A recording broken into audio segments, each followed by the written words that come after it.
ஏன்னா கொக்கு தொடுவாய் கமக்கார அமைப்புகளால் முறைப்பாடு இங்கே வந்தது. என்ன முறைப்பாடு என்றால், எங்களுடைய காணிக்குள்ள எங்களுடையவர்கள் இப்போது விதைப்புகள் செய்து கொண்டிருக்கிற காணிக்குள்ள வந்து ஜானவேலிய நடு வயல்களுக்கான போடுறதுக்கான ஆயத்தங்கள் நடைபெற்று கொண்டிருக்கின்றன. ஏற்கனவே காணிகள் எல்லாம் பிடிச்சி வச்சிருக்கிறது எங்களோட காணியை தான்.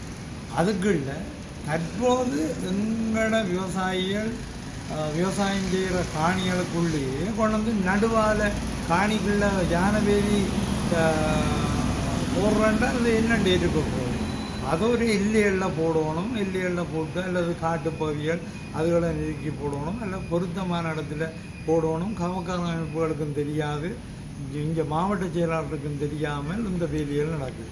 நாங்கள் இன்றைக்கு மாவட்ட செயலாளரோட சந்தித்து இந்த படியத்தை பற்றி சொன்னாங்க. சொல்லிக்கலாம் அவர் உடனே கமக்கார அமைப்பால் கடிதம் எழுதி தர சொல்லி இதைத்தானும் கவனத்தில் எடுக்க வேண்டும் உடனே சொன்னார். அதோட ஏற்கனவே உப்பளம் சம்பந்தமாக கோட்டக்கணியில் இருந்து இந்த கொக்கு தொழுவாய் மத்திய பகுதியில் உப்பளம் ஆரம்பிக்கிற ஒரு வேலை கிடந்து அதை கூட்டத்தில் மாவட்ட கூட்டத்தில் போடைக்க நாங்கள் அந்த காணிகளுக்கு உரிய சொந்தக்காரர்கள் எல்லாம் தமிழாக்களின் இருக்கைகளில் இந்த நடவடிக்கைக்கு அனுமதி கொடுக்க இயலாது என்று சொல்லி தீர்மானம் எடுத்தது மாவட்ட கூட்டத்தில். ஆனால் தீர்மானம் எடுத்த பிறகு இப்போ அதுக்கான ஆயத்த பணி ஒன்று நடக்கிறதாக தங்களோட மகாவலி அதிகார சபைக்கு உட்பட்ட என்று சொல்லி அதிலையும் ஒரு கவனம் எடுக்கப்படுறதாக நான் இப்போ மாவட்ட செயலாளர்கிட்ட அந்த முறைப்பாடை செய்தேன்.